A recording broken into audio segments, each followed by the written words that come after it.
بسم الله الرحمن الرحیم. زه بختیار شګیوالم، تاسې ته ښه راغلاست ویم. هیله ده چې ټول به روغ جوړ یې. راځو نننۍ موضوع زموږ په موبایل کې په فیسبوک اپلیکیشن کې ده چې آیا په فیسبوک کې چې کله موږ راشو او دلته چې دی موږ فیسبوک کله خلاص کو او موږ په فیسبوک کې لګیا کار کوو، باید زموږ فرینډز ته او نورو ملګرو ته دا پته ونه لګیږي چې پلانکې کس انټرنیټ ته یا فیسبوک ته ناست دی، فیسبوک لګیا دی، فیسبوک کې ګوتې وایي، یعنې هغه کومه شنه لیکه چې په دې ځای کې موږ سره دې ځای کې هغه کوم نومونه راځي او هغه شین خالو سره یې هغه ټکي ورسره وي.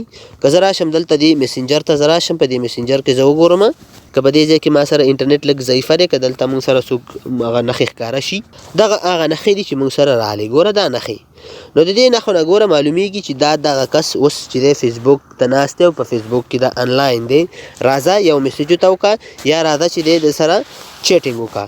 نو د دې لپاره چې دی زه غواړم چې دا معلوم نشي، نو د هغې لپاره به بیا تاسو راځئ چې شته په دې ځای کې به موږ راشو، دغه درې ټکو ته به راشئ، تاسو په دې درې ټکو باندې به کلیک کوئ او د هغې نه وروسته چې دی تاسو به راشئ دلته لاندې، بیا به راشو په دې ځای کې په دې سیټینګ اینډ پرایوسي باندې به تاسو کلیک کوئ. سیټینګ ته به راشئ او د سیټینګ نه به وروسته چې دی تاسو وروسته لاندې راشئ، دلته یو کمانډ موږ سره دی په دې ځای کې لاندې دلته لیکلي دي چې ایکټیو سټیټس، په دې باندې به تاسو کلیک کوئ. چې کله تاسو دلته کلیک کوئ، اوس چې دی تاسو شو وین یور ایکټیو، تاسو کله دا آف کوئ د دې ځای نه ټرن آف، نو اوس چې دی زموږ فرینډز ته او نورو هغه کسانو ته چې موږ په فیسبوک کې ښکارو چې پلانکې کس فیسبوک ته ناست دی، فیسبوک کوي، مسنجر باندې ورته زنګ ووهه، په واسطې مثلا بازاب یې که په اصطلاح باندې، اوس هغه موږ لیدلی نشي.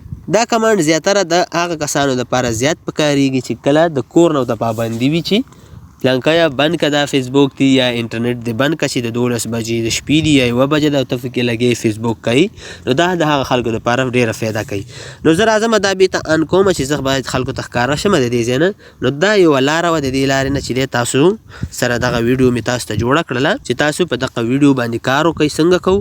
راځو په دغه درې ټکو کلیک کوو، بیا به راشئ تاسو سیټینګ ته او په سیټینګ کې چې دی تاسو به راشئ لاندې وروسته دغه ځای ته به راشئ، تاسو په دې کې لاندې دې ځای کې ایکټیو سټیټس ته راشئ او دا به تاسو آف کوئ او دا به ټرن آف باندې به کلیک کړئ. نو دا اوس موږ ته چې دی نوره نشو کېږي. زه به دا بېرته آن کړم. نو دغه یوه شارټ ویډیو وه، هیله ده چې دا تاسو زده کوئ او زموږ د یوټیوب چینل ځان سره سبسکرایب کړئ. د الله په امان، ښه وخت ولرئ.